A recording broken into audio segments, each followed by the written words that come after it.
जागो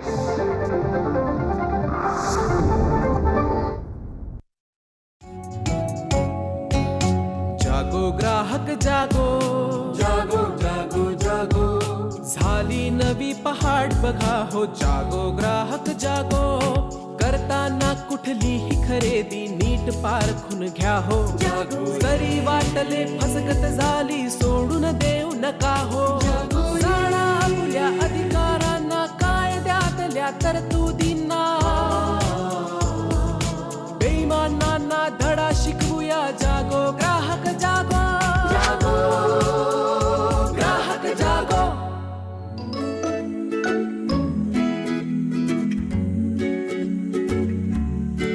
नमस्कार. जागो ग्राहक जागोच्या आजच्या भागात मी रश्मी आंबडेकर आपल्या सगळ्यांचं मनापासून स्वागत करते. मंडळी, आपल्यापैकी किती जणांचा हा अनुभव आहे की आपण ज्या भागात राहतो तिथल्या बऱ्याचशा इमारती रिडेव्हलपमेंटसाठी चालल्या. म्हणजे आपण ऐकतो की शेजारची इमारत लवकरच तिचा पुनर्विकास होणार आहे. ते कळेपर्यंत हेही समजतं की आजूबाजूच्या आणखीन 2 इमारती आहेत, त्यांचं सुद्धा आता लवकरच रिडेव्हलपमेंट होणार आहे. मग तिथे नवीन माणसं राहायला येतात, एकाचं राहण्याचं स्वप्न पुरं होतं, नवीन घरं त्याच्यामध्ये आपल्याला मिळू शकतात. या सगळ्यामध्ये पुनर्विकास यशस्वी कसा करायचा आणि रिडेव्हलपमेंट करत असताना कोणत्या कोणत्या गोष्टींची काळजी घेणं गरजेचं आहे, या विषयावर आजच्या कार्यक्रमात आपण बोलणार आहोत. नव्या घराची आस पुरी करेल पुनर्विकास आजचा आपला विषय आहे आणि यावर तज्ज्ञ म्हणून आपल्याबरोबर आहेत ॲडव्होकेट शिरीष देशपांडे. नमस्कार सर, तुमचं कार्यक्रमात स्वागत करते. सर कार्याध्यक्ष आहेत मुंबई ग्राहक पंचायतीचे. आपल्याबरोबर दुसरे तज्ज्ञ आहेत आर्किटेक्ट निखिल दीक्षित. नमस्कार, तुमचंही कार्यक्रमात स्वागत करते. आणि आपल्याबरोबर अनुभव सांगण्यासाठी आलेत अमर आयनापुरे, त्यांचंही स्वागत करूया. नमस्कार, तुमचंही कार्यक्रमात स्वागत करते. यशस्वी पुनर्विकास केलेल्या सोसायटीचे पदाधिकारी म्हणून ते आज आपल्याबरोबर आहेत आणि हे तिघेही आपले अनुभव आपल्याला सांगणार आहेत आणि कोणत्या गोष्टीची काळजी आपल्याला घ्यायची जेव्हा पुनर्विकास करायचा आहे. चर्चेला सुरुवात करूया. आयनापुरे सर, तुमच्यापासून सुरुवात करते की तुमचा अनुभव आम्हाला ऐकायला आवडेल की रिडेव्हलपमेंट करत असताना तुम्हाला काय अनुभव आले आणि ते यशस्वी कसं झालं. हा अनुभव इतका गेले 10 वर्षाचा आहे म्हणता येईल, पण त्याच्यासाठी जी आम्ही मेहनत घेतली आहे आमच्या कमिटी मेंबर्सनी आणि एक बॉडी जी आमची आहे मॅनेजिंग कमिटी आपण ज्यांना म्हणतो, ती इतकी स्ट्रॉंग आणि तो आमचा जो एक बॉन्ड होता इतका स्ट्रॉंग होता की त्यामुळे प्रत्येकाने घेतलेले निर्णय एकाने जर प्रपोज केलं तर दुसऱ्याने त्याला साथ द्यावी. हा जर एक सारखा ट्रेंड चालू राहिला तर मग काय होतं की आपण एका दिशेने जातो, एका पर्टिक्युलर दिशेने. त्याच्यात अडथळे कमी येतात, कारण मेन कोर जिथं आहे, जिथं म्हणजे रूटच आहे की कमिटीमध्ये जर लोकांचा जर एकमेकांच्यावर जर त्यांचा समन्वय झाला नाही तर मग तो पुढे जातच नाही आणि अर्ध्या गोष्टी तिथंच वेगवेगळ्या डायरेक्शनला जातात. तर माझ्या अनुभवात असं झालं की आम्ही जी कमिटी केलेली फॉर्म आणि त्यानंतर त्याच्यातली जे अनुभवी लोक होते, त्याच्यात काही तज्ज्ञ होते, आमचे काही बिल्डर बॅकग्राऊंडचे पण होते, त्यामुळे त्यांना काही अनुभव होतेच आणि त्यांना माहिती होतं की हे इतकं सोपं नाही आहे. त्यामुळे सगळ्यांनी आपापले इगो बाजूला ठेवले आणि एकत्र आले आणि मग प्रोसेस चालू केली. त्याच्यासाठी जी काय प्रोसेस लागली ती टेक्निकल भरपूर ॲस्पेक्ट्स असतात रिडेव्हलपमेंटला, जिथे तुम्हाला अगोदर एक ठराव मांडावा लागतो, मग तो सगळ्या कमिटीबरोबर जावं लागतं, म्हणजे मेंबर्सना दाखवावं लागतं, त्यांच्याकडनं आपल्याला ओके घ्यावा लागतो. अगोदर 70% हवं होतं, नंतर तो काही आता नवीन मी ऐकतो 50%वर पण आलेला आहे. पण माझं म्हणणं असं आहे की 70% आणि 50% हे काही उपयोगाचं नाही. मला तरी वैयक्तिक असं वाटतं की 100% लोक जेव्हा एकत्र येतील तरच ते नीट होतं. आणि त्यासाठी कमिटीचं काम आहे की प्रत्येक मेंबरकडे जाऊन त्यांना समजावावं की आपला ह्याच्यात फायदा काय आहे, तुम्हाला ह्याच्यातनं काय मिळणार आहे. तुम्ही जास्त अपेक्षा पण करू नका. उगाच आवाज आपण काही वेगळं मागितलं तर ते वायबिलिटी इश्यू जेव्हा येतो की एक प्रोजेक्ट वायबल व्हायला तुम्ही सारखं 10 गोष्टी नाही मागू शकत. तुम्ही त्या बॅलन्स करावे लागतात आणि ते बॅलन्स त्या मेंबरना समजावणं. कारण इतकं सोशल मीडिया ओपन आहे की एक म्हणतो तो, एक म्हणतो हे, तर लोकांना कन्फ्युजन खूप असतं. तर त्या कन्फ्युजन क्लिअर करण्यासाठी जी मॅनेजिंग कमिटी बसते आणि मग त्यांना सांगते की हे तुम्ही एवढं आपण मागू शकतो, ह्याच्यावरती जास्त मागितलं तर तो विकासक आपल्याकडे परत येणार नाही. कारण तोही एक बिझनेसमॅन आहे शेवटी, त्याला जर नाही फायदा झाला तर तो आपल्याकडे कशाला येईल.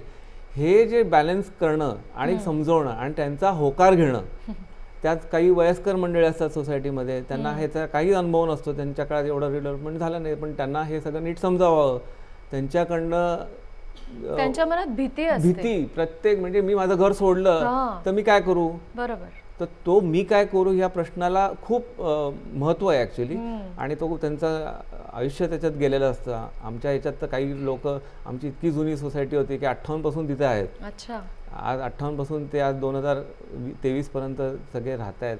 तर तो एक काळ खूप डिफिकल्ट होता, म्हणजे त्यांना समजवणं, त्यांना कन्व्हिन्स करणं, मग एकत्र आणणं, आणि मग एकत्र आणल्यानंतर मग पुढच्या गोष्टी सुरू होतात. सो हा जो एक काळ होता तो एक आमचा टेस्टिंग टाइमच म्हणता येईल. आणि ह्याच्यात जास्त पण घोळ घातला तरी प्रॉब्लेम होतो. तर तो एक बॅलन्स करणं खूप इम्पॉर्टंट आहे. खरंय. नाही तर जितके जास्त लोक तेवढे विचार जास्त, आणि त्याच्यातच मग घोळ होतात आणि मग त्याला फाटा फुटतात. तर एक बॅलन्स करणं हा खूपच इम्पॉर्टंट भाग असल्यामुळे आम्ही तो नीट केला, आणि नंतर मग पुढच्या गोष्टी आमच्या सुरुवात जरी झाली, सुरुवात ही इम्पॉर्टंट असते. मग ते करता करता आम्हाला बरेच असे अनुभव आले की आपण जे रिडेव्हलपमेंटसाठी काही जे लॉज आहेत, जो 79A फॉर्म म्हणजे महाराष्ट्र शासनाचा जो कोऑपरेटिव्ह सोसायटी ॲक्टमध्ये जे तुम्हाला प्रोसिजर फॉलो करावं लागतात 79A, मग तो एक तुम्ही विकासकसाठी तुम्हाला एक टेंडर हे फ्लोट करावं लागतं. मग काही 10 विकासक येतात, मग त्याच्यातनं तुम्हाला एक प्रोजेक्ट मॅनेजमेंट कंपनी निवडावी लागते, आपण त्याची एक टेंडर घेतो, मग ते ठरवावे. आता त्याच्यात पण तुमचे कमिटीवाले अजून 4 आणतात, पण त्याच्यात तुम्हाला एक चांगला प्रोजेक्ट मॅनेजमेंट कन्सल्टंट हा शोधणं इतका इम्पॉर्टंट आहे. ह्याच्यासारखा दुसरा इम्पॉर्टंट भाग नाही ह्याच्यातला. कारण आपण सगळे अंधारात असतो अर्ध्या वेळेला, आणि कमिटी मेंबरला फक्त हा सांगतो काय, तो सांगतो काय सांगतो, पण तुम्हाला जर तुमच्या बाजूनी कोण बोलणारा असेल तर तो फक्त प्रोजेक्ट मॅनेजमेंट कन्सल्टंटच असतो, दुसरा कोणी नसतो. आणि तुम्हाला तोच एक साथ देतो आणि तोच एक गाईड करतो. हा शोधणं आणि त्यांना चांगलं त्याला त्या तुमची कुठली सोसायटी, तुमची प्रायव्हेट सोसायटी आहे का म्हाडाची सोसायटी आहे, हे पण तुम्हाला बघावं लागतं की त्याला म्हाडाचा अनुभव किती आहे. बरोबर. आमच्या ह्याच्यात तो म्हाडा होतं, पण काही लोकांनी जे BMCच्या वेगळ्या प्रायव्हेट सोसायटीज असतात त्यांनी त्यांच्या ह्याच्यातले PMC चूज करणं खूप इम्पॉर्टंट असतं. आणि त्यांनी बघावा की ह्यांनी किती सोसायटीज ऑलरेडी केलेल्या आहेत, ह्यांनी किती अडकवल्या तर नाहीत ना सोसायटी, हे पण बघावं. So all this due diligence has to be done. म्हणजे त्याला काही वाद नाही, तुम्ही थोडासा वेळ घाला, पण एक पहिला तुमचा जो ही द गाईड टू यू, तुम्ही तर गाईडच नीट नाही शोधला तर तुम्ही चुकीच्या डायरेक्शनला जाऊ शकता. सो नशिबाने आम्हाला ते मिळाले. आमचे जे PMC होते आर्किटेक्ट, तर त्यांना आम्ही नेमलं आणि मग प्रोसिजर सुरू झाली. त्यानंतर आमच्या काळात काही डिफिकल्टी अशा होत्या, म्हणजे आमच्या काळ म्हणजे इतकंही लांब नाही, 2010 नंतर काही रिडेव्हलपमेंटच्या पॉलिसी थांबलेल्या, आणि त्या जवळजवळ 4 ते 5 वर्ष थांबल्या. त्यामुळे आमचं जरा विकासक म्हणजे नेमून सुद्धा जी प्रोसिजर झाली, आमची विकासक नेमला, टेंडर झालं, सगळं झालं, त्यानंतर सुद्धा आम्हाला तो थांबावं लागलं. मग मनात लोकांचे हे झालं, अरे विकासक काही करत नाही. प्रत्येक वेळी विकासकच काही करत नाही असं नसतं, प्रत्येक वेळी काही लॉ पण अडकलेले असतं, त्यामुळे तो अडकलेला असतो. हे पण चेक करा. आपल्याला काय होतं की शेवटी रिडेव्हलपमेंट म्हणजे बिल्डर आणि सोसायटी हे असं नसतं. त्याच्या अगोदर त्याच्या भोवती 4-5 वेगळे पॅनल्स असतात, जे BMC असतं, परमिशन्स असतं, तुमचे भरपूर काही काही डिपार्टमेंट असतात, त्यांच्या परमिशन्स असतात, लॉज असतात. हे तर पुढच्या गोष्टी झाल्या. नंतर एकदा जर तुम्ही जेव्हा चालू करता, त्यानंतर आता हे 2017 नंतर जे प्रोसिजर चालू झालं, मग परत विकासक येतो. त्याच्यात असं होतं की काही वेळेला विकासकला ते फिजिबल नसतं. मग आमच्या ह्याच्यात तोही झाला गोष्टी. आमचा विकासक हात सोडले, त्याने म्हणतो आम्ही नाही करू शकतो तुमच्यावर काम. तर झाला आमची 8 वर्षाची मेहनत परत. तर हा जो एक आहे ना, इथं जरा लोकांना असं वाटतं अरे हे काही होतच नाही. मग लोक म्हणतात तुमच्यात नाही. मग कमिटीवरती हे आक्षेप येतो की तुम्हाला काही करताच येत नाही. त्यावेळी परत इगो सांभाळायचा आपला, शांत ठेवायचा आणि सांगायचं हो बाबा. आपले हे जी पुन्हा नव्याने सुरुवात झाली याच्याकडे आपण थोड्या वेळाने येऊया. पण मधल्या काळात मला आपल्या 2 तज्ञांना विचारायचं आहे की पुनर्विकास, ज्याला आपण रिडेव्हलपमेंट म्हणतोय, ते म्हणजे नेमकं काय? त्याच्यासाठी काही अटी आहेत का, काही नियम आहेत का, कोणती सोसायटी पुनर्विकास करू शकते, ह्या सगळ्याबद्दल तुमच्या दोघांकडून जाणून घ्यायला आवडेल. सांगा. मला असं वाटतं की पुनर्विकास म्हणजे आजच्या तारखेला जिव्हाळ्याचा विषय झालेला आहे. खरंय. कारण मुंबईसारख्या शहरामध्ये म्हणजे आता मुंबई मी पहिल्यांदा म्हणतो कारण मुंबईमध्ये रिडेव्हलपमेंटची सगळ्यात पहिल्यांदा सुरुवात झाली. परंतु माझ्या हिशोबाने पुनर्विकास म्हणजे ज्या घरात मागच्या 3 पिढ्या राहिल्या आहेत आणि ज्याच्यामध्ये पुनर्विकास झाल्यावर पुढच्या 3 पिढ्या राहणार आहेत, अरे वा. अशा 6 पिढ्यांचा विषय असलेला हा विषय आहे. खरंय. त्यामुळे जे काही डिसिजन जसं आत्ता अमरजींनी सांगितलं की खूप प्रक्रिया बदलते, प्रक्रिया फॉलो करायला पाहिजे. 79A ची प्रक्रिया पुनर्विकास करण्याची गरज 2 गोष्टींनी आहे. एक तर तुमच्या बिल्डिंग जर का मोडकळीत आल्या असतील, कारण प्रत्येक गोष्टीला एक वय असतं, खरंय. ते वय कुठे ना कुठेतरी त्याच्यानंतर मग ते मेंटेनन्स असा होतो की त्या मेंटेनन्स हा नॉन अफोर्डेबल होतो. त्यामुळे जर का एक तर ते वय संपत आलेलं असतं किंवा आजच्या तारखेला बरेचसे नियम असे आलेले आहेत की ज्याला वयाची मर्यादा नाही आहे, पण जर का बेनिफिट हा पुढच्या 20 वर्षासाठी गव्हर्नमेंटने आज दिला आहे तर मग आज त्याची आपण बेनिफिट का घ्यायची नाही. त्यामुळे बऱ्याचशा गृहनिर्माण संस्था ज्या पुनर्विकासात जातात ह्या 2 आस्पेक्टनी जातात. एक तर मेंटेनन्स त्यांचा परवडण्याचा झालेला असतो, त्यामुळे ॲम्युनिटीज त्यांना जास्ती हव्या असतात, रिपेरेबल कंडिशन नसतात, किंवा जर का नवीन नियमाप्रमाणे आपल्याला जर का आज वाढीव घर मिळत असेल, वाढीव सोयी मिळत असतील तर त्या का नाही घ्यायच्या. काही जे रेग्युलेशन्स आहेत किंवा काही जे नियम आहेत त्यांना वयाची मर्यादा आहे की काही ठिकाणी 30 वर्षाची मर्यादा ही आता शासनाने नक्की केलेली आहे. 30 वर्षाच्या वरच्या वयाच्या ज्या बिल्डिंग असतील त्या बिल्डिंगना पुनर्विकास करायला बरीचशी ओपननेस आहे. काही ठिकाणी असं आहे की कुठलीही मर्यादा नाही, तुम्हाला त्याचा बेनिफिट घेता येऊ शकतो. त्यामुळे ह्या तिन्ही विषयांना लक्षात ठेवून आणि जर का आजच्या तारखेला पुढच्या 20 वर्षाचे नियम हे जर का 2018 मध्ये 2034 पर्यंतचे नियम हे आजच्या तारखेला शासनाने निर्माण केले, तर पुढच्या वर्षानंतर बिल्डिंग पडायला आल्यानंतरच पुनर्विकास का करावा, ह्या दृष्टिकोनातनं बऱ्याचशा गृहनिर्माण संस्था आजच्या तारखेला रिडेव्हलपमेंटला जातात. जसं म्हटलं की 2009 सालापर्यंत अशा बऱ्याचशा प्रोजेक्ट्स होत्या किंवा बऱ्याचशी प्रोजेक्ट्स होते की जे वेगवेगळ्या प्रकारे लिटिगेशनमध्ये अडकली. म्हणजे लिटिगेशनमध्ये म्हणजे की रिडेव्हलपमेंटमध्ये सोसायटीतल्या मेंबरना इंटरेस्टच नाही. मॅनेजिंग कमिटी स्वतः डिसिजन घ्यायची, तेच स्वतः पुनर्विकासाचे क्रायटेरिया बनवायचे, तेच विकासक नियुक्त करायचे, मग त्या विकासकाला बऱ्याचशा गोष्टी बघितल्या आहेत, तो विकासक खरंच लायक आहे की नाही या गोष्टी बघितल्या गेलेल्या नसायच्या. आणि मग अशा बॅकग्राऊंडवरती गव्हर्नमेंटला असं दिसलं की बरेचसे प्रोजेक्ट हे लिटिगेशनमध्ये जात आहेत, अर्धवट अडकत आहेत, पूर्ण होऊ शकत नाही आहेत किंवा झाले तरी निकृष्ट दर्जाचे होत आहेत. मग या ह्याच्यावरती गव्हर्नमेंटने एक गाईडलाईन्स बनवल्या ज्याला आपण डायरेक्टिव्ज म्हणतो. कॉपरेटिव्ह डिपार्टमेंटनी 79A क्लॉज खाली एक गाईडलाईन्स बनवल्या. 3 जानेवारी 2009ला त्या पहिल्यांदा पब्लिश केल्या गेल्या. आणि त्या गाईडलाईन्सप्रमाणे जर का प्रत्येक गृहनिर्माण संस्थेने पुनर्विकास करायचा ठरवला तर त्याच्यामध्ये काय काय स्टेप घ्यायच्या, किती अवधी द्यायचा, प्रत्येक गोष्टीला नियम आणि नियमाला दिलेला टाईमलाईन्स ह्या दोन्ही गोष्टी त्याच्यामध्ये एकदम क्लिअर दिलेल्या. त्यामुळे मेजॉरिटी लोकांनी म्हणजे त्याच्यात असं नाही की 100% लोकांनी करायला, 67% लोकांनी जर का त्या गोष्टीवरती जमून निर्णय घेतला आणि त्याच्यात 51% लोकांनी जर का त्याच्यावरती शिक्कामोर्तब केलं तर प्रत्येक गोष्ट ही शासनाने ठरवलेल्या गाईडलाईनप्रमाणे निर्णय पुनर्विकासाचा घेतला जाऊ शकतो. मग त्याच्यामध्ये जसं अमरजी बोलले तसं आता त्याच्यामध्ये PMC किंवा आर्किटेक्टची नियुक्ती करायला पाहिजे. आर्किटेक्टची नियुक्ती ही या दृष्टिकोनातनं की बाबा त्या प्रोजेक्टचं खरोखर फिजिबिलिटी काय आहे, ते प्रोजेक्ट हे इंडिपेंडेंटली डेव्हलप होण्यासाठी म्हणून सक्षम आहे की नाही, त्याच्यामध्ये कुठल्या अडचणी नाहीत, हाईटचे रेस्ट्रिक्शन नाही किंवा मुंबई ही समुद्राने घेरलेली आहे, CRZ लागू नाही ना, अशा बरेचसे जे नियम आहेत ज्याच्यामुळे काही ना काही अडचणी येऊ शकतात किंवा अप्रुव्हल्समध्ये प्रॉब्लेम येऊ शकतात. त्या दृष्टिकोनातनं अभ्यास करून जो अपॉइंटेड PMC किंवा आर्किटेक्ट असेल ह्यांनी त्याला इव्हॅल्युएट करून सोसायटीला सांगायचं की तुमचा पुनर्विकास हा कुठल्या रेग्युलेशन खाली होऊ शकतो, तो झाला तर तुम्हाला किती मिळू शकतं. बरेच वेळा असं दिसून येतं आम्ही PMC म्हणून किंवा आर्किटेक्ट म्हणून कामं घेतो सोसायट्यांची आणि सोसायट्यांचं इव्हॅल्युएशन केल्यानंतर सोसायटीचं एक समज असतो की आम्हाला एवढा मिळाला पाहिजे, परंतु खरोखर तो एक्सपेक्टेशन बरोबर आहे का. काही वेळा इव्हॅल्युएशन केल्यावर दिसतं की एवढी एक्सपेक्टेशन बरोबर नाही किंवा उद्या ह्याच्यापेक्षा उद्या जास्ती ऑफर जरी बिल्डरने दिली तरी त्या डेव्हलपर हा प्रोजेक्ट करू शकणार नाही, कारण गणित गणित आहे, अंकगणित आहे. बरोबर. त्यामुळे त्याचं गणित चुकलं आहे कुठलं तरी हे आपण त्याच्याबरोबर व्हेरीफाय करू शकतो. त्यामुळे गाईडलाईन्स जे फॉलो करतात ते पुनर्विकासाचे प्रकल्प मला पर्सनली असं मी बघितलं आहे की त्यांना कुठलीही अडचण येत अडचण येत नाही आणि पुनर्विकास पुढे जाऊ शकतो.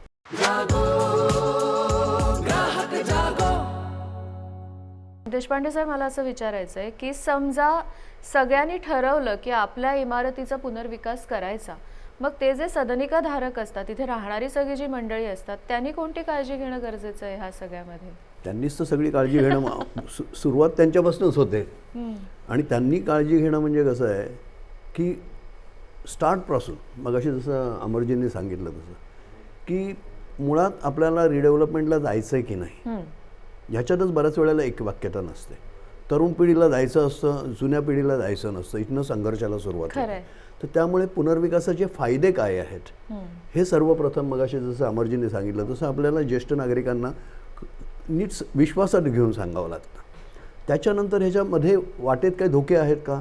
धोके निश्चित आहेत. कारण गंमत अशी होते की पुनर्विकास म्हटलं तर तुमची राहती जागा तुम्ही बिल्डरला ताब्यात देता, तो ती पाडतो आणि त्याच्यानंतर ती नवीन तुमचं स्वप्न असतं पुढे की बाबा आम्ही टॉवरमध्ये राहायला जाणार, आम्हाला लिफ्ट मिळणार, सगळे चांगल्या ॲमेनिटीज मिळणार.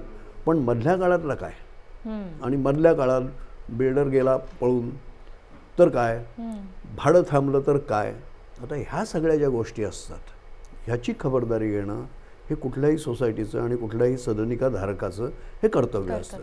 सुदैवाने शासनाने मगाशी आत्ता निखिलजीने सांगितलं तसं त्याप्रमाणे गाईडलाईन्स दिलेल्या आहेत. एक चार्ट आहे. ह्या गाईडलाईन्स जर का त्यांनी हे केल्या सोसायटीनी तर निश्चित तुमचा हा पुनर्विकासाचा मार्ग निर्वेद मी म्हणणार नाही पण कमीत कमी अडचणींचा होऊ शकेल. ह्याच्यातल्या 2-3 गोष्टी मी निश्चित सांगेन की सोसायटीने काय काळजी घ्यायला पाहिजे. पहिलं म्हणजे तुमच्या ह्या संपूर्ण प्रकल्पात एकदा तुम्ही जायचं ठरवलं तर पहिली गोष्ट म्हणजे तुमच्या प्रकल्पात पारदर्शकता पाहिजे. पारदर्शकता ठेवली नाही तर मगाशी अमरजीने सांगितलं तसं कमिटीच्या मेंबर्सवर आरोप होणार, बिल्डरने इनको खरीद आहे, त्यांनी खिशात घातले असा आरोप होतो. तर त्यामुळे पारदर्शकता जे काही निर्णय आहेत ते सर्वसाधारण सभेतच घ्यायचे, सगळ्यांना विश्वासात घेऊन घ्यायचे. आणि विश्वासात सगळ्यांना घेतलं, पारदर्शकता आली, PMC अपॉइंट केला तर प्रोजेक्ट फिजिबल आहे की नाही हे आपल्याला कळतं. त्याच्यानंतर 2 आणि गोष्टी ह्याच्यात महत्त्वाच्या, 2-3 गोष्टी महत्त्वाच्या. ह्यातलं टेंडर डॉक्युमेंट हे खूप महत्त्वाचं असतं आणि ते PMC करतात. त्याचप्रमाणे त्याच वेळेला तुम्ही जर का लिगल कन्सल्टंट घेतलात तर त्याच्यातनं बरोबर खाचाखोचा आपल्याला प्रोटेक्ट करता येतं. की टेंडर डॉक्युमेंटमधनं तुम्ही जेव्हा मागवता तेव्हा एक लक्षात घ्या, पुनर्विकास आपण आपल्या इमारतीचा करायचा असतो, आपण त्याचे मालक असतो. त्यामुळे बिल्डरनी आपल्या सांगण्याप्रमाणे करणं हा तुमचा हक्क आहे. बिल्डर येईल आणि त्याने सांगेल मी असं करतो तसं करतो नाही, आम्हाला हे असं पाहिजे, आम्हाला असं पाहिजे, हे तुम्ही सांगायला पाहिजे, आग्रही असणं गरजेचं आहे. आणि याच्यासाठी टेंडर डॉक्युमेंटमध्ये काही अटी शर्ती तुम्ही सुरुवातीलाच घातल्यात तर तुमचा मार्ग निर्वेध होऊ शकतो. त्याच्यानंतरचं दुसरं एक जे डॉक्युमेंट असतं ते सगळ्यात महत्त्वाचं की तुम्ही जो बिल्डरबरोबर करार करता त्याला डेव्हलपमेंट ॲग्रीमेंट म्हणतो. ते अत्यंत परत महत्त्वाचं असतं. तिथे तुम्ही सर्व तुमचे हक्क आणि बिल्डरचं कर्तव्य किंवा ऑब्लिगेशन हे देतात. त्यामुळे तिथे देखील खूप खबरदारी घेणं आवश्यक असतं.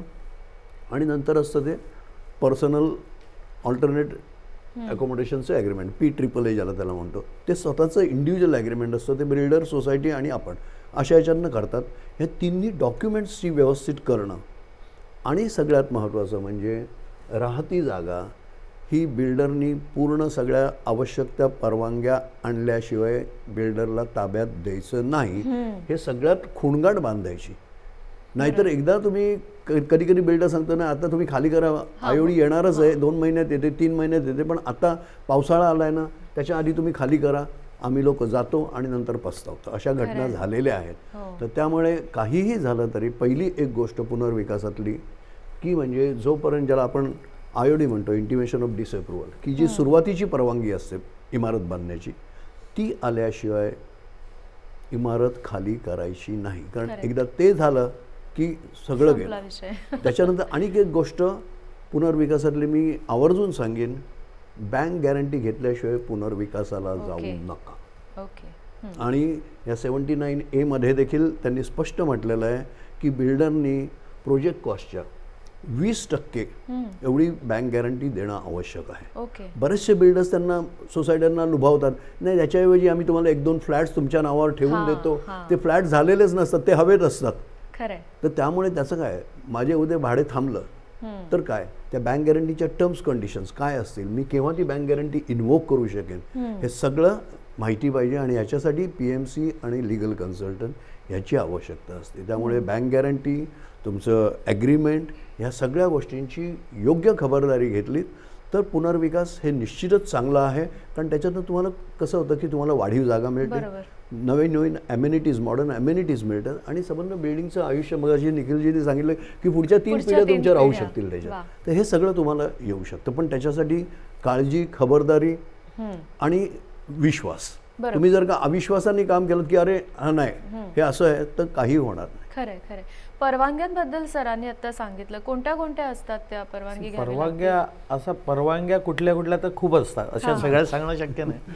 पण एक साधारणतः जी कुठलाही पुनर्विकासामध्ये, जसं आपण मगाशी शिरेजी बोलले की बाबा आपला डेव्हलपमेंट ॲग्रीमेंट झाल्यानंतर पहिली तर गोष्ट आपलं स्वतःचं प्रोजेक्ट आहे. आपण डेव्हलपमेंट ॲग्रीमेंटमध्ये आपण डेव्हलपमेंट राईट्स हे विकासकाला देणार असतो.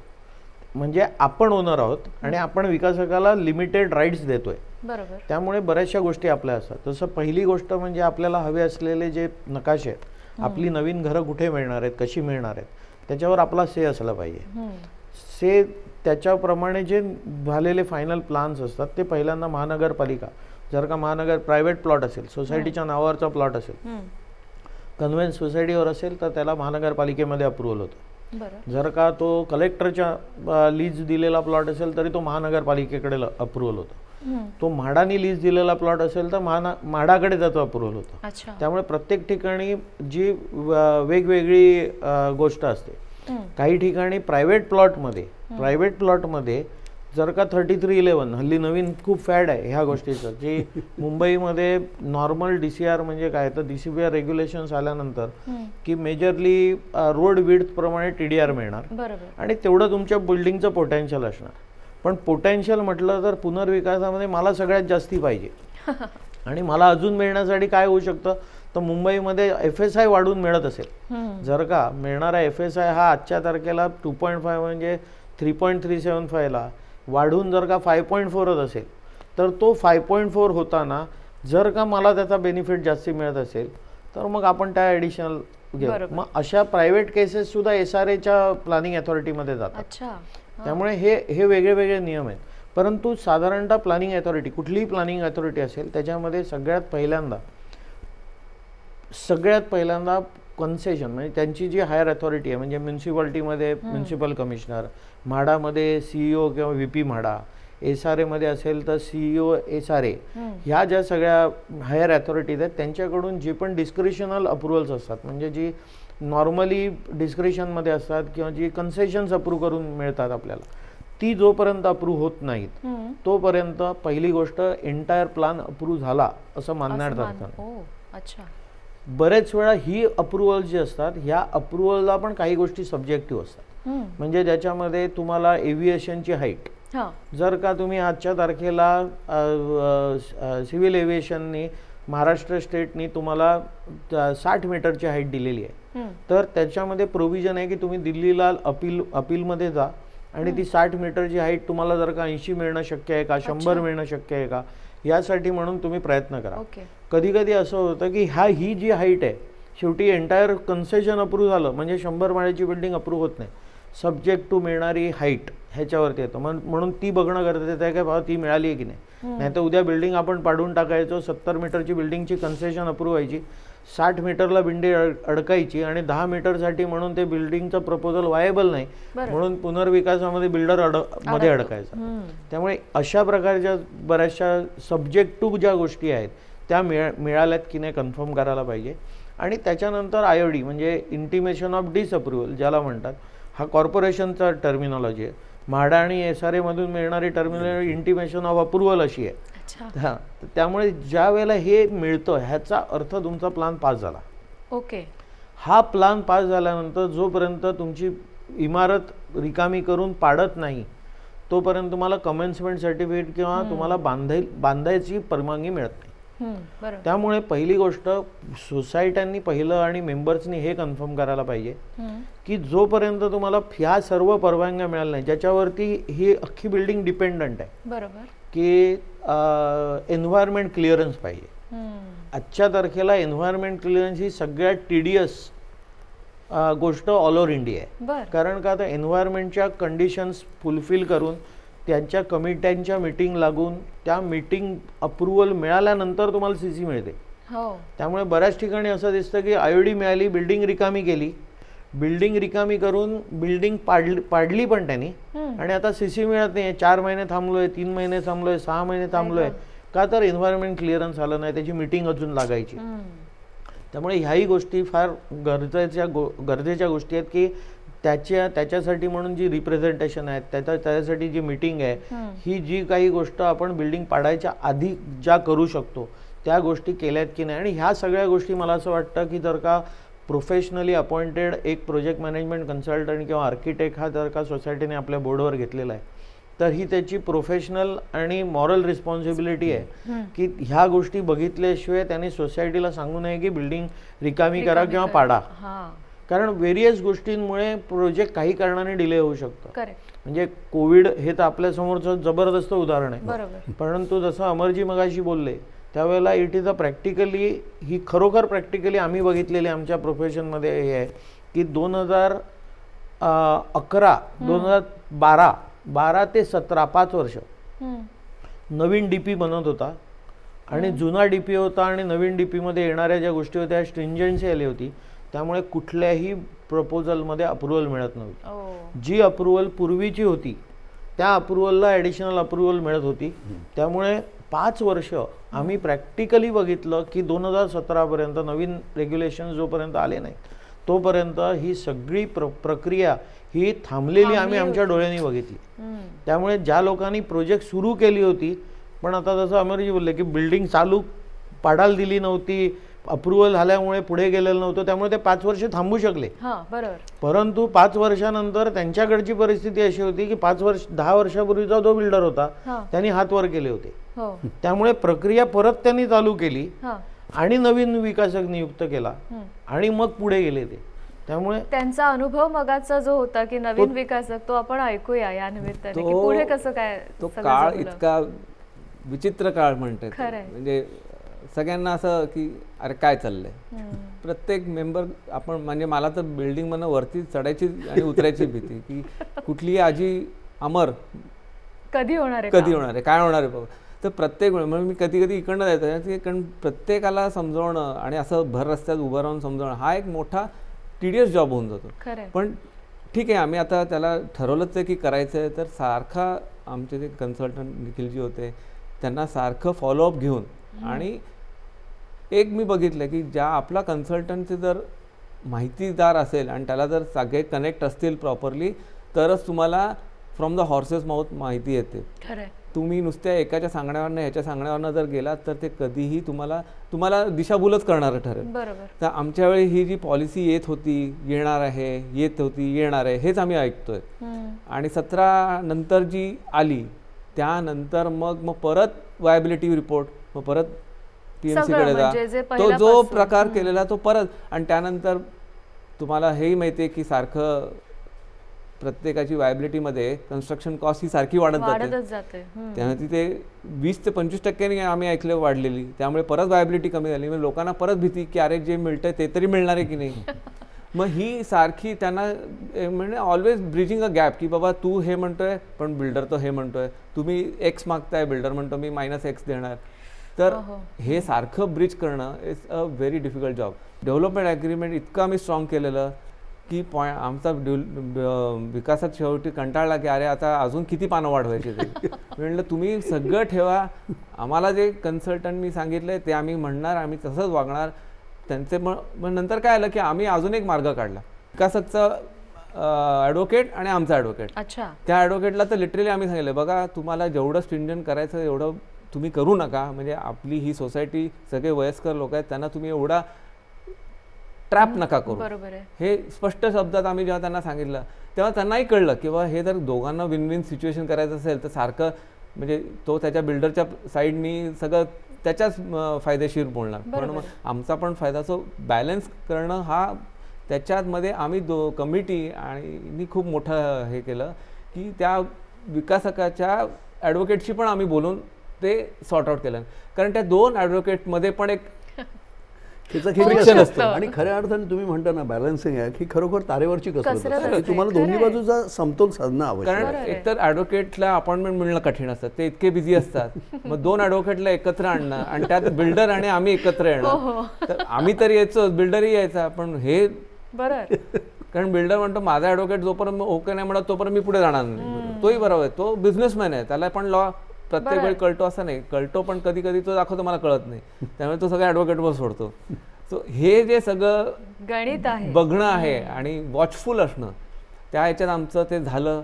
मग आम्ही डेव्हलपमेंट ॲग्रीमेंट वॉटरटाईट झाली. मग त्याच्यात आम्ही त्यानंतर जेव्हा आमचा P-AAA झाला तेव्हा एक आम्ही शिकलो सर की P-AAAमध्ये तुम्ही सगळे डेव्हलपमेंट ॲग्रीमेंटचे पॉईंट नाही टाकू शकत. त्यामुळे बरेचसे पॉईंट आम्ही टाकले आणि वॉट एव्हर एक तो क्लॉज टाकला की what ever is not mention in the P-AAA is supported by the development agreement. त्यामुळे तुम्ही दोन्ही ॲग्रीमेंट ह्या कंबाईन जॉईन करता. बरोबर. म्हणजे तुम्हाला नाही तर कधी काय होतं की जेव्हा लिटिगेशन होईल तेव्हा तुम्ही तुझ्या P-AAAमध्ये हे मेन्शनच नाही केलं आहे, मग तो म्हणेल नाही तुझा त्याचा सपोर्ट नाही आहे, मग तो नंतर चेंज झाला. काही वेळेला आमच्याकडे इतकी वाईट परिस्थिती आली कोविडमध्ये की बिल्डरने हात वरती केले कोविडच्या काळात. म्हणजे आता 15 मार्चला आमचं लिटरली आम्ही बाहेर पडलो आणि 22 मार्चला लॉकडाऊन झालेला. खरंय. 25 मार्चला त्यांनी हात वरती केले. ओहो. आम्ही सगळे गॅसवर, आम्ही करायचं काय, मग परत रिनेगोसिएशन. तिथं सगळ्यात मोठा टेस्ट होता कमिटीचा.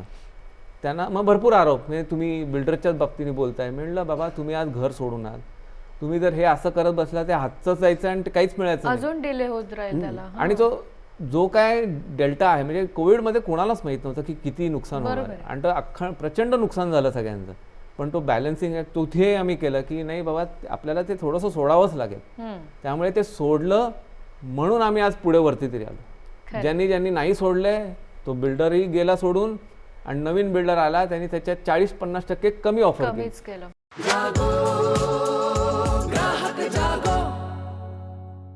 यामध्ये सगळ्यात सर विकासक कोण असावा त्याची नेमणूक, मला वाटतं हेच सगळ्यात कळीचा मुद्दा आहे. सगळ्यात कळीचा मुद्दा. काय कारण सांगाल शेवटी त्याच्याबद्दल जास्तीत जास्त दक्षता घेणं आवश्यक आहे. आणि मग अशी निखिलजीने सांगितलं तसं 79A ज्या गाईडलाईन्स आहेत त्याच्यात हे स्पष्ट म्हटलेलं आहे की विकासक कसा निवडायचा. अच्छा.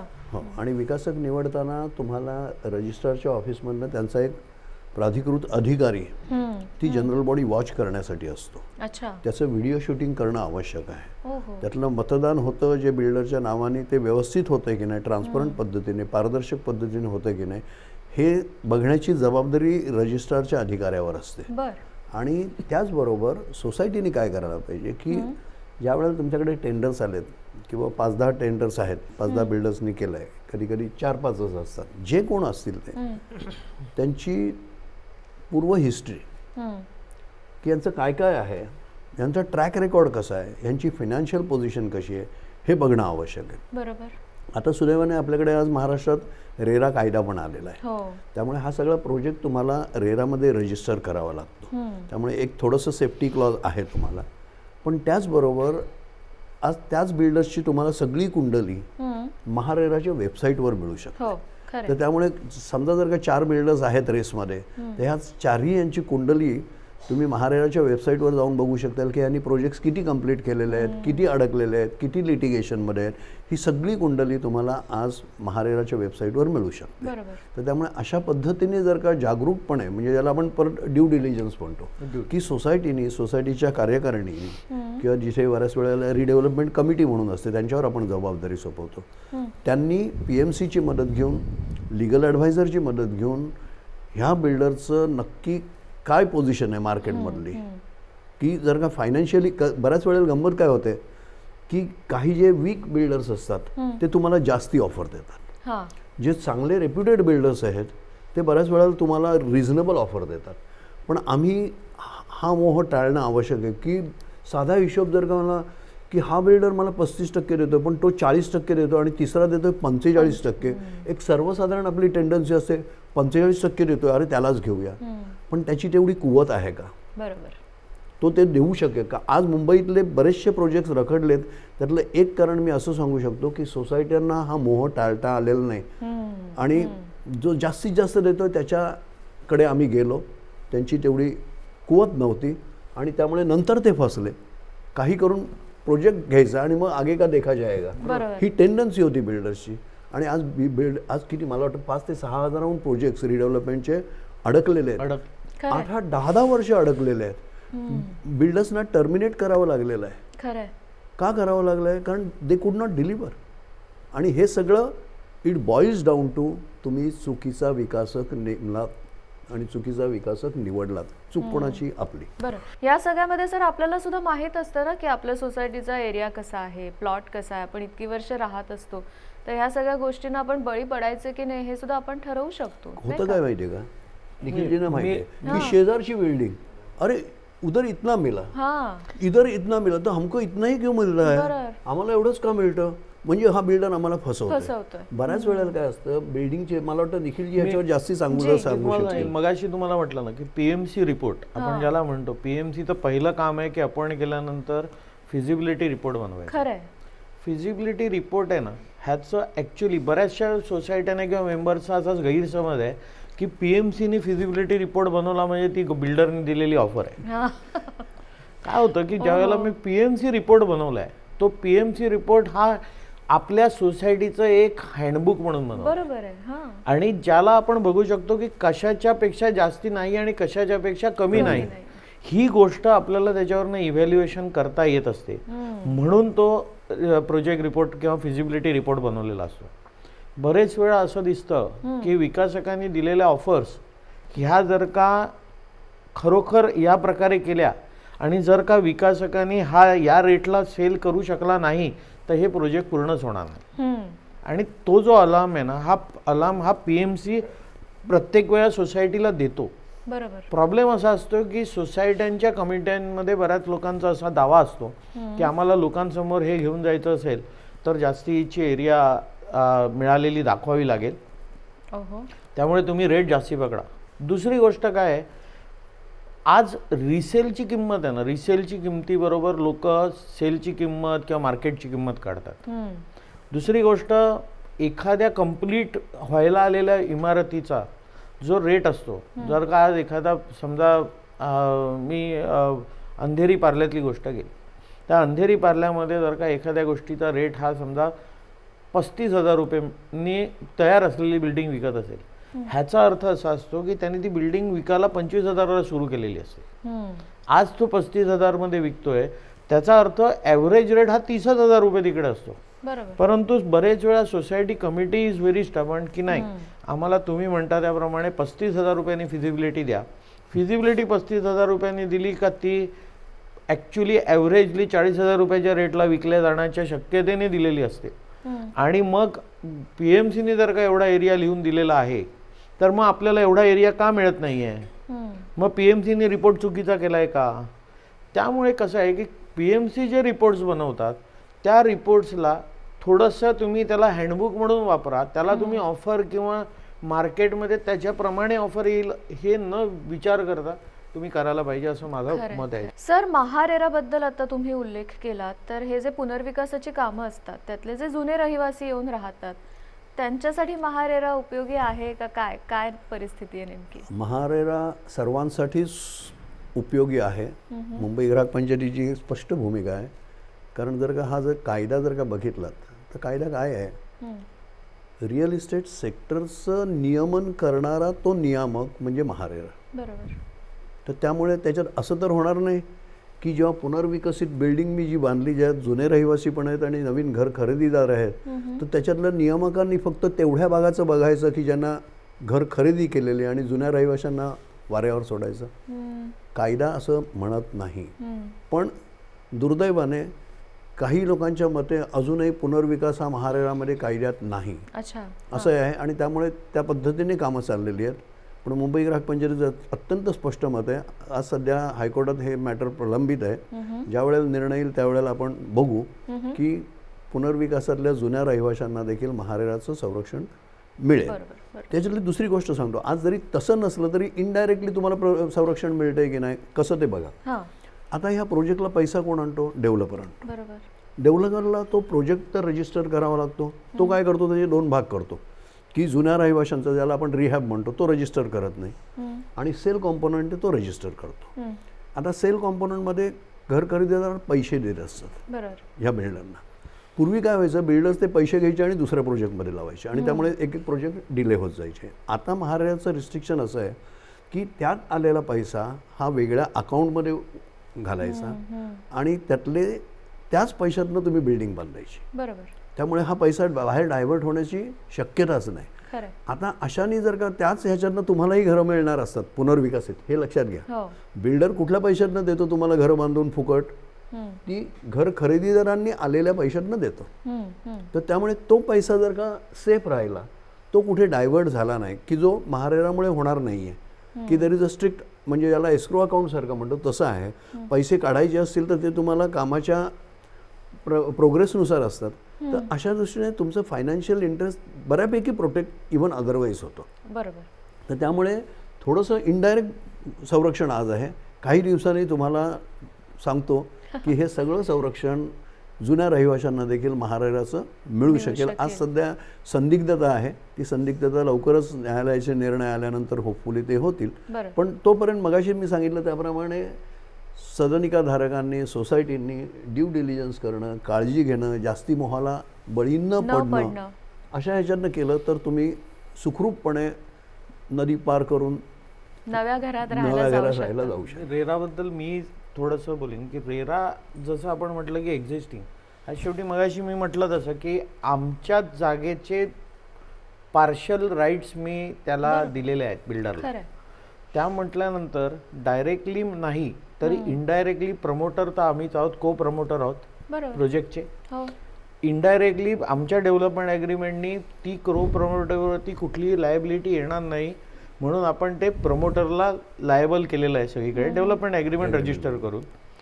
परंतु आजच्या तारखेला ॲज अ लँडलॉर्ड, म्हणजे आज सोसायटी ही लँडलॉर्ड आहे आणि एक पूर्ण ट्रान्सपरंट डिस्क्लोजर तुमच्याकडे तुमच्या मोबाईलसारख्या ठिकाणी पण तुम्हाला बघता येतं की आजच्या तारखेला माझ्या प्रोजेक्टचं काय काय झालेलं आहे. बरोबर. जर का तुमची सिंगल बिल्डिंग असेल, ज्या बिल्डिंगमध्ये रिहॅब आणि सेलची दोन्ही घरं आहेत, तर तुम्ही पूर्ण प्रोटेक्टेड आहात, कारण तुमची बिल्डिंग झाल्याशिवाय वरचे मजले होणारच नाही. बरोबर. त्यामुळे कंपोजिट बिल्डिंगला तर प्रॉब्लेमच नाही. नॉन कंपोजिट बिल्डिंग असेल, सेल टॉवर, रिहॅब टॉवर, तरी सुद्धा तुम्हाला दिलेला म्हणजे लँडलॉर्ड डेव्हलपरला लँडलॉर्डनी काय कमिटमेंटवरती डेव्हलपमेंट दिलेलं आहे हे डिस्क्लोजर म्हणून त्यांनी ऑलरेडी सगळं रेरामध्ये डिस्क्लोज केलेलं आहे. त्यामुळे उद्या जर का काही कारणाने ह्याच्यामध्ये ब्रीच झाला तर सोसायटीला 100% कॉल आहे की रेराकडे करायचं की आम्ही हे जो प्लॉट दिलेला आहे ह्या प्लॉटच्या अंडर हा जो काही तुमच्या रेरा रजिस्टर लोकांना घरं देतोय ह्याच्यामध्ये त्यांनी आमचं हे केलेलं आहे. त्यामुळे हे बऱ्याचशा सोसायट्या अशा घेतात. साहेबांना मी एक सांगतो इथे, आणि डेव्हलपमेंट ॲग्रीमेंटमध्ये असा क्लॉज सोसायटीने नेहमी घालायचा असतो की आम्हाला जागा आमची दिल्याशिवाय नवीन खरेदीदारांना जागा द्यायची नाही. त्यामुळे तेही प्रोटेक्ट होऊ शकतात की जोपर्यंत तुमचे जुने जे खरेदीदार, आपले जुने रहिवाशी आहेत, त्यांना जागा दिली नाही तोपर्यंत तुम्ही नव्या खरेदीदारांना जागा द्यायची नाही. म्हणजे जरी 2 वेगळ्या इमारती असल्या तरी पहिली आमची इमारत झाली पाहिजे.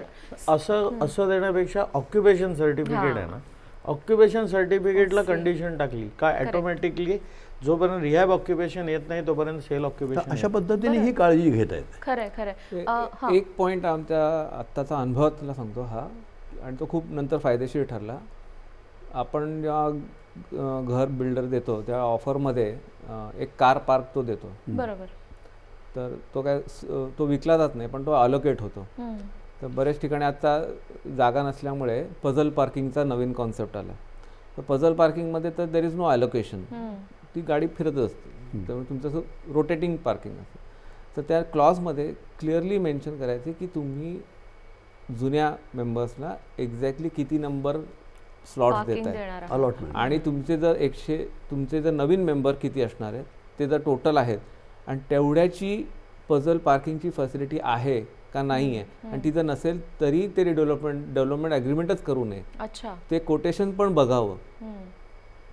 बरं. जमलं तर त्या व्यक्तीशी जाऊन भेटावं आणि बोलावं की तू 110 क्रिएट करू शकतोस का. हवेत गोष्टी काही ठेवू नका. नंतर सोसायटी झाल्यानंतर मग कमिटी आणि नवीन मेंबर भांडत बसतात. खरं. दुसरा भाग, सोसायटी आता ही नवीन होणार. तुम्हाला जुन्या सोसायटीमध्ये फॉर एक्झाम्पल अंधेरीसारख्या ठिकाणी तुम्ही 4,000 रुपये 5,000 रुपये मंथली मेंटेनन्स देता. तिथं लिफ्ट नसते, सिक्युरिटी एकच असतो, पाणीवाला एकच असतो, लाईट बिल फारच कमी असतं, सगळेच खर्च अतिशय कमी असतात. जेव्हा नवीन टॉवर होतो तो एक्सपोनेन्शियली एक्सपेन्सेस वाढतात. बरोबर. ते तुम्ही विचारही नाही करू शकत एवढे वाढतात. खरं. तर तुम्ही एक मार्केट रेट हे जे आहेत ह्याच्यावरती तुम्ही तुमच्या पर स्क्वेअर फीट रेट तुम्ही मेंटेनन्स ठरवा. 10 ते 12 रुपयाच्या हिशोबाने. तो जरी जास्त वाटला आत्ता तरी तो ठेवा. सुरुवातीचे पहिले 2 वर्ष, नंतर व्हेरीफाय करा. जर तुम्हाला वाटतं तुमचा खर्च आणि इन्कम नाही बॅलन्स होते, जर खर्च जास्त आहे तर मग तो तेवढाच ठेवावा लागेल किंवा वाढवावा लागेल. पण जर कमी असेल तर लोकांना दे विल बी हॅपी. 1 रुपया 2 रुपया कमी झाला, पण सुरुवातीला ठेवा. त्याच्या व्यतिरिक्त एवढी मोठी तुम्ही जेव्हा बिल्डिंग बांधताय किंवा टॉवर बांधताय त्याचे फ्युचर एक्सपेन्सेस खूप असतात जे तुम्हाला दिसतच नाहीत, माहीतच नसतात. आणि मग नंतर मोठे एक्सपेन्सेस येतील आणि मग तुम्ही सगळ्यांकडे पैसे मागा. तो एक ह्युमंगस टास्क आहे, तो होऊ शकत नाही. त्यासाठी आम्ही काय केलं, तुम्हाला जो मिळणारा कॉर्पसचा पैसा आहे त्यापैकी 30% आम्ही डेव्हलपमेंट ॲग्रीमेंटमध्ये कंडिशन घातली की 30% तुम्ही सोसायटीकडे परत रिडिपॉझिट करायचा तुमच्याच नावानी as future maintenance. It can be anything. मुळात मला इथे सांगायला आवडेल की कॉर्पसची ही जी संकल्पना आली एक्झॅक्टली हीच होती. ती हीच कल्पना आहे की कारण काय होतं की जुन्या बिल्डिंगचं आता यांनी सांगितलं त्याप्रमाणे आपला मेंटेनन्स कॉस्ट खूप कमी असतो. आता नवीन मल्टी स्टोरीड बिल्डिंग झाल्यानंतर त्याचा मेंटेनन्स जास्तीच असणार आहे. त्यामुळे पूर्वी आक्षेप असा घेतला जायचा की मग आम्ही मेंटेनन्स भरायचा कसा, आम्हाला नाही परवडणार. बरेचसे लोक रिटायर्ड लोक असायचे आणि त्यामुळे बिल्डर्स हे तुम्हाला कॉर्पस देतात ते ह्याच्यासाठीच देतात की ते तुम्ही ठेवायचे, खर्च करायचे नाही आणि त्याच्या व्याजातनं तुम्ही मेंटेनन्स, वाढीव मेंटेनन्सचा भार सहन करू शकाल. ही त्याच्या मागची संकल्पना. आणि दोन्ही केल्या गोष्टी ऐनापुरांनी हे चांगलं उदाहरण जाहीरपणे सांगितलं दोन्ही केल्या की अशा पद्धतीने जर का केलं तर यू आर ॲडिक्वेटली प्रोटेक्टेड. आज आमच्याकडे सिक्युरिटी फंड एवढा जमला आहे आणि शिवाय आमचा मेंटेनन्स आहेच चालू. लोकांना परवडतंच आता काल, कारण ते जर ह्या मोठ्या ह्याच्यात राहण्याची जर त्यांनी घेतली झेप तर ते करतातच. आणि तेवढे आजकाल मेंटेनन्स देणं सगळ्यांना जमतं. फक्त काय ती दानच नसते की मी इतके वर्ष 4 रुपये देत होते आता 12 रुपये काय देऊ. हे प्रश्न नंतर नाही आले पाहिजे, हे अगोदरच सॉल्व्ह झाले पाहिजे. नंतर कमिटीला सोसायटी चालवणं कठीण होऊन जातं. लोक प्रश्न विचारायला भरपूर आहे, पाणी नाही आलं, लाईट नाही, लिफ्ट नाही चालत आहे, हे नाही चालत आहे. नवीन जेव्हा सुरू होते तेव्हा पण बिघाड होतात. तर त्याची AMC ठेवा, त्याचे मेंटेनन्स ठेवा. काही पाणी चुकून लाईन नाही आली तर टँकरसाठी पैसे तयार ठेवा. रोज टँकरसाठी पैसे लागेल म्हणून वॉचमॅनला पाठवायचं नाही बाबा आता कलेक्ट करा पैसे तुमच्याकडे. ते नाहीच जमत. त्यासाठी हे फ्युचर एक्सपेन्सेससाठी प्लॅनिंग केलंच पाहिजे आणि ते अगोदरच केलेलं जमतं, नंतर जमत नाही. खरं. स्वयं पुनर्विकास हा जो एक भाग आहे सर, की जो सगळीकडे आता खूप फेमस होऊ लागलाय. स्वयं पुनर्विकासाबद्दल खूप चर्चा होते. हा काय आहे नेमका प्रकार आणि काय त्याच्यातनं आपला फायदा होऊ शकतो? बघा, पुनर्विकास आणि स्वयं पुनर्विकास ह्याच्यामध्ये पुनर्विकास हा शब्द कॉमन आहे. त्यामुळे आणि आजच्या तारखेला म्हणजे हे एखादं मी अनफॉर्च्युनेटली म्हणेन की आजच्या तारखेला पुनर्विकासाला फायदे असे कुठलेच दिलेले नाही आहेत. म्हणजे त्यामुळे विकास आणि पुनर्विकासाचा एकाच पॅरलल लाईनवर आहेत. परंतु पुनर्विकासासारखी जर का स्वयं पुनर्विकासासारखी कल्पना ही बेस्ट आहे, कारण त्याच्यामध्ये कोणालाही प्रॉफिट दुसऱ्याला द्यायचा नाही, आपल्याला स्वतः प्रॉफिट घ्यायचं, आपण आपलंच करायचं. त्यामुळे जे काही मिळणार आहे हे विकासकाचा फायदाही जर का आपल्याला मिळणार आहे तर दॅट इज ऑलवेज बेटर. पण शासन त्याच्यावर विचारधीन आहे आणि शासनाची काही पॉलिसी एक्सपेक्टेड आहेत की त्याच्यामध्ये स्वयं पुनर्विकासाच्या विकासासाठी म्हणून काही रिबेट्स किंवा काही बेनिफिट्स दिले जातील. ते जर का आलं तर तुम्ही बघाल की पुढच्या काही वर्षामध्ये विकासकाच्या मार्फत पुनर्विकास होणारच नाही, स्वयं पुनर्विकासच होईल. त्याच्यामध्ये फायदा आहे कारण भरपूर प्रचंड फायदा आहे. फायदा आहे. म्हणजे मी तुम्हाला सांगतो एक 2-3 गोष्टी मला वाटतं मुद्दे त्याच्यात त्यांनी असं प्रस्तावित आहे की 10% ॲडिशनल FS आहे. आता स्वयं पुनर्विकास म्हणजे काय, तुम्ही बिल्डरच्या शिवाय स्वतःहून करणारा बरोबर. आणि फक्त तुम्ही कॉन्ट्रॅक्टर बिल्डिंग बांधायला एंगेज करायचा. करेक्ट. त्याच्यामुळे 10% एक्स्ट्रा FSI मिळू शकेल, 50% कन्सेशन इन TDR रेट्स आणि suitable concessions for the premium. त्यामुळे हे पण आहे. त्याच्याशिवाय for projects on the roads less than 9 metre वगैरे त्याच्याबद्दल आहे. इंटरेस्ट सबसिडी आहे, त्यामुळे सोसायटीला लोन घ्यावं लागलं, इनिशियली थोडासा पैसा उभा करावा लागतो, त्याच्यासाठी देखील 4% सबसिडी इंटरेस्टवर देणार आहेत लोनवर. तर त्यामुळे ह्या ज्या अडचणी होत्या आत्तापर्यंतच्या स्वयं पुनर्विकासामधल्या त्या सगळ्या अडचणी दूर करून इनफॅक्ट हे इन्सेंटिव्हाइज करतात की ज्याला जास्तीत जास्त प्रोत्साहन मी आता देऊन. तेच कारण याच्यानं म्हणणार मुख्य एक लक्षात घ्या, हे का निर्माण झालं की जिथे विकासक आले आणि त्यांनी स्वतःच्या स्वार्थासाठी फायद्यासाठी जर का हे प्रोजेक्ट रखडवत गेले, रेरा असो महारेरा असो काही असो तरी हे, तर त्याच्यावरचं उत्तर म्हणून हे स्वयं पुनर्विकास दिलंय. आणि हे जर का सगळे प्रस्तावित जे कन्सेशन्स आहेत म्हणा किंवा सवलती आहेत आणि प्रोत्साहन जे दिलेलं आहे आता कागदावर आहे ते जर का प्रत्यक्षात आलं तर मला वाटतं स्वयं पुनर्विकासासारखा दुसरा उत्तम मार्ग कुठलाही नसेल. आणि त्याला प्रोत्साहन सुद्धा मिळू शकेल नंतर सरकारचं ते धोरण आहे ते. आता ते फक्त धोरण केव्हा अंमलात येतंय हे बघायचं आणि ते झालं तर स्वयं पुनर्विकासासारखा उत्तम मार्ग पुनर्विकासासाठी नसेल. अगदी शेवटाकडे येत असताना पण या सगळ्यामध्ये समजा काही दिरंगाई होत असेल किंवा आपण राहायला गेल्यानंतर असं जाणवलं की हे फार काही काम चांगलं झालं नाहीये, जसं हवं होतं तसं झालं नाहीये, लगेचच तक्रारी सुरू झाल्या, तर आपण काही करू शकतो का? त्याच्यात बऱ्याचशा गोष्टी आहेत. म्हणजे आता तुम्ही सांगितलं रेरा कायद्यामध्येच ही गोष्ट आहे की जेव्हा बिल्डरनी जर का निकृष्ट दर्जाचं काम केलं असेल तर 5 वर्षाची तुम्हाला गॅरंटी आहे. तर 5 वर्षाचं देखभाल वगैरे आणि त्याच्यात जर का असेल तर ती बिल्डरनी परत त्याच्यात रिपेअर्स करणं हे त्याच्या खर्चाने करून देणं हे ऑब्लिगेशन रेरामध्ये आहे. आणि हे ऑब्लिगेशन परत सगळ्यांनाच लागू होणार आहे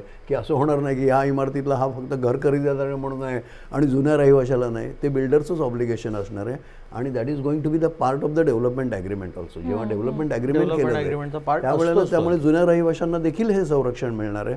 आणि 5 वर्ष तुम्हाला निकृष्ट दर्जाचं जर काय बांधकाम केलं असेल तर त्याची रिपेअर्स या बिल्डरनी स्वतःच्या खर्चाने करून देण्याची तरतूद आज रेरा कायद्यात आहे आणि त्याचा फायदा सगळ्यांनाच मिळणार आहे. प्रत्येक सोसायटीला डिफेक्ट लायबिलिटी पिरियड, हा जो डिफेक्ट लायबिलिटी पिरियड हा 5 वर्षाचा शासनाने निर्णय घेतला. रेराने फिक्स केल्यामुळे आता कुठल्याही पुनर्विकासाच्या डेव्हलपमेंट ॲग्रीमेंटमध्ये 5 वर्षाचा डिफेक्ट लायबिलिटी पिरियड ठेवतात. काही ठिकाणी काही पुनर्विकासामध्ये सिक्युरिटी डिपॉझिट ठेवायची पण पद्धत आहे की फिजिकल सिक्युरिटी डिपॉझिट जे आहे ते सिक्युरिटी डिपॉझिट म्हणजे ज्याच्यामध्ये जर का अर्नेस्ट मनी डिपॉझिट म्हणून बिल्डर अपॉइंट करताना जो घेतलेलं आहे ते परत आम्ही न देता कुठे ॲडजस्ट न करता काही गोष्टी काही विकासांमध्ये काही लोक ॲक्सेप्ट करतात, काही लोक नाही करत. त्याच्यामध्ये 1-2 वर्षासाठी ते जे सिक्युरिटी डिपॉझिट असतं ते सिक्युरिटी डिपॉझिट विदाऊट इंटरेस्ट विकासकाला देण्याच्या ह्याच्यावरती ते रिटेन केलं जातं. पण आता मला असं वाटतं की सिक्युरिटी डिपॉझिटची पण तशी गरज नाही, कारण कायद्याने ऑफिशियली आपण डिफेक्ट लायबिलिटी पिरियडसाठी 5 वर्ष आपण हे केलं करू शकतो. अगदी जाता जाता तुम्ही दोघं पुन्हा एकदा जर आपल्याला समअप करायचं असेल तर काय सांगाल पुनर्विकास आणि घ्यायची काळजी पॉइंटर्समध्ये अगदी जाता जाता?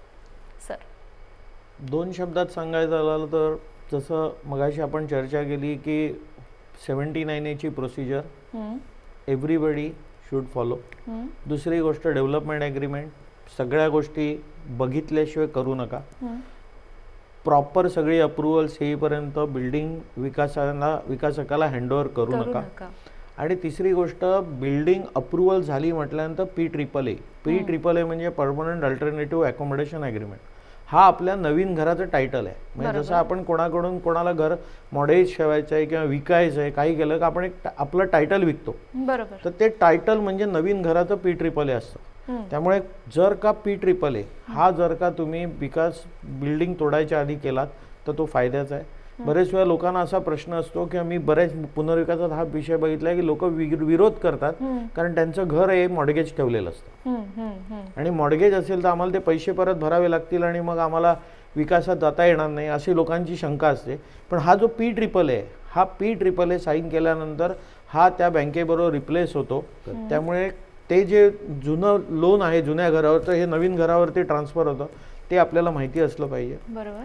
त्यामुळे P-AAA करून मगच घर रिकामं करावं आणि तुम्हाला वेळेत काम होईल याची काळजी घ्यावी. सर अगदी 2 शब्दात. मी 2च शब्दात सांगेन की एक तर निखिलजींनी सांगितलं ते 79A कसोशीने पालन करणं. काटेकोरपणे. ओके. ॲग्रीमेंट डेव्हलपमेंट ॲग्रीमेंट चांगलं करणं पक्क आणि P-AAA ॲग्रीमेंट केल्याशिवाय घर खाली करायचं नाही. IOD प्लस P-AAA ॲग्रीमेंट हा मूलमंत्र पुनर्विकासाचा. मला वाटतं हे सगळं सांभाळलं तर आपण पुनर्विकास अगदी सहज साध्य करू शकतो आणि नव्या घरात राहायचं आपलं स्वप्न सुद्धा आपण सहज पूर्ण करू शकतो. तुम्ही तिघंही इथे आलात आणि खूप छान माहिती दिलीत. तुमचे मनापासून आभार मानते आणि आपण नव्या विषयासह पुन्हा भेटणार आहोतच. आज इथेच थांबतोय. नमस्कार.